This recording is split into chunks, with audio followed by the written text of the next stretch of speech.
Welcome to New Hampshire's Business. I'm Fred Coker. Work of the future. Let's go to the graphic and I'll show you what I mean. In 2018, the Pew Research Center found that between 65 and 90% of those surveyed in advanced economies believe that robots and computers will probably or definitely take over many jobs now done by humans. And this is a subject that is now in the process of being looked at by a task force at MIT. And the head of that task force is with me as my guest, Elizabeth Reynolds, Executive Director of the Task Force on Work of the Future. Welcome. Thank you, Fred. Nice to have you here. Wonderful. What is the thing that brought this task force about? Well, there's a lot of anxiety and uncertainty about the future of work because of new technologies that have come online, AI, robotics, et cetera. Right. And so the task force is really looking at the changing nature of work, skills that are required to be successful, and what do we need to do to ensure shared prosperity going forward. Right. And two of the variables in this are on graphs that we've got. Let's go to the first one here. And this graph look at the lines. The working age share of the U.S. population is contracting. It's going down. And look at those lines. What are we looking at?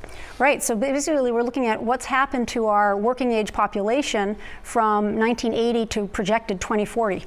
And you see at the top line, we used to have a higher share of working age population, lower share of seniors, if you're adult population. Now the red line is where we're going to be in a few decades, and that's where it's a bit concerning. We're essentially increasing our retired age of the population, decreasing our working age population.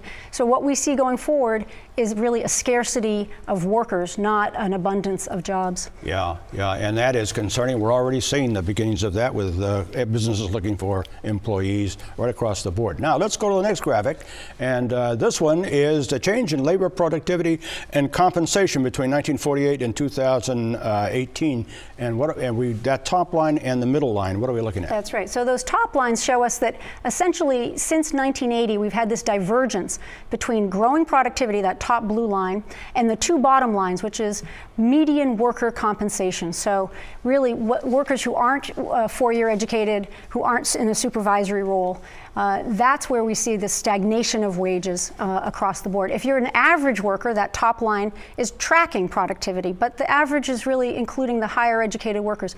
Our lower and moderate educated workers have really been suffering with stagnant wages for 40 years. Has your task force decided what we need to do about this? Well, we certainly have some suggestions, and no question everybody's very focused on workforce skills and training. Right. What we need to do for education, particularly for those who are most vulnerable, which is from high school to, say, two-year degrees. And so we're very focused on how do we train for those jobs and median workers. We also think there's a lot that could be done on incentives to invest in human capital. So we do a lot for physical investment. We have R&D tax credits, a lot of important ways. Right. But we need to do more for investing in humans and in building our own capabilities. So even though technology is replacing jobs, technology is also creating jobs. So the challenge, I assume, is how to train people for those jobs. That's right. And it's always done that. We've had both of those things. It does obviously get rid of jobs, but it also creates new jobs. And the challenge for us is not going to be, will we have enough jobs? The challenge is going to be, what's the quality of those jobs? That's what we're really focused on. Elizabeth Reynolds, Executive Director of the MIT Task Force on Work of the Future. Thank you. Thank you.